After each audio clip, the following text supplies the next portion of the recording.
আইজ আমরা জানবো যে বেইল কিটা। বেদান সময় আমরা শুনি যেন অমুকর বেইল হইছে, অমুকর বেইল অন না, অতদিন থেকে জেল কোনো বেইল অন না, সেওর দেখা জলদি বেইল হয়ে যায়, 2 দিন করে ভিতরে বেইল, 3 দিন করে ভিতরে বেইল হয়ে যায়, সেওর বেইল হইতে পারেন না বছর বছর যার।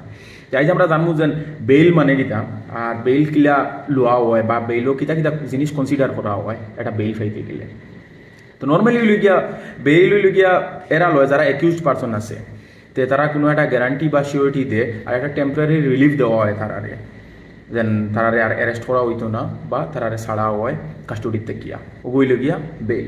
এখন বেইল মানে কোন জাতর অফেন্সও বেইল থাকে আর কোন জাতর বেইলও বেইল পাওয়া যায় না, কোন জাতর অফেন্সও বেইল পাওয়া যায় না।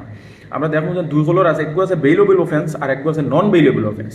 বেইলেবল অফেন্স কিতা মানে ছোটো মোটো কোনো কেউ কিছু করছে, ক্রাইম করছে, ওর কারণে তার সাজা হয়েছে, তার কাস্টডিত লওয়া হয়েছে, তো ছোটো মোটো যেটা এটা জলদি বেইল পাওয়া যায়। আর যেটা মনে করো ওলা কোনো অফেন্স করছে যেগু ক্রাইম এগেন্স্ট দ্য সোসাইটি, খুব বড় হিনিয়াস ক্রাইম করে লইছে, তো এগুলো হইল কি আবার নন বেইলেবল অফেন্স। তো বেইল হইল কি আবার 4-5 জাতর আছে বেইল। ফুলিয়া হইলে ফাইলিয়া তোমার রেগুলার বেইল, নর্মাল যেটা বেইল থাকে, যে ম্যাজিস্ট্রেটে মানে কাস্টডি তুমি অলরেডি আসো আর এরপরে তোমার এগেনস্টে বেইল অ্যাপ্লিকেশন অ্যাপ্লাই করা হয়, তারপরে তুমি বেইল পাও। এরপরে পাইলে তোমার অ্যান্টিসেপ্টরি বেইল কিতা, তুমি তোমারে অ্যারেস্ট করবার আগে তুমি কোর্টের কাছে যাও গিয়া, কোর্টের কাছে গিয়া তুমি অ্যান্টিসেপ্টরি বেইল অ্যাপ্লাই করে লাও, যেন আমারে আপাতত অ্যারেস্ট করা হোক না, ওখানে লাগে তুমি অ্যান্টিসেপ্টরি বেইল লো। এরপরে ভাইলে তোমার এন্ট্রিম বেইল, কারণ কয়দিন কুল লাগিয়া ছোটো মোটো মনে করো 1 সপ্তাহ 10 দিন কুল লাগে বেইল লইছো, মেইন কোর্টও গিয়া আসলি বেইল লইবার আগ পর্যন্ত যেগুলো যে বেইল দেওয়া এগুলো হয় এন্ট্রিম বেইল। আর এরপরে ভাইলে তোমার ডিফল্ট বেইল, মনে করো 3 মাস হয়ে গেছে, কোনো জিও নাই, পুলিশে বা কোনটা বার করতে পারছে না, তোমার অ্যারেস্ট করে রাখা হয়েছে, তোমার এগেনস্টে কোনো চার্জ পাইছে না বা তারা চার্জ কোনো কোনটা বানাইতে পারছে না, তো এরপরে গিয়ে দেওয়া হইব ডিফল্ট বেইল, যেন আপনি তুমি বেইল ফাইলি তাই। এখন হইলে গিয়া মাত হইলে গিয়া যেন বেইলও কিতা কিতা কনসিডার করা হয়, কিতা কিতা ফ্যাক্টর কনসিডার করা হয়।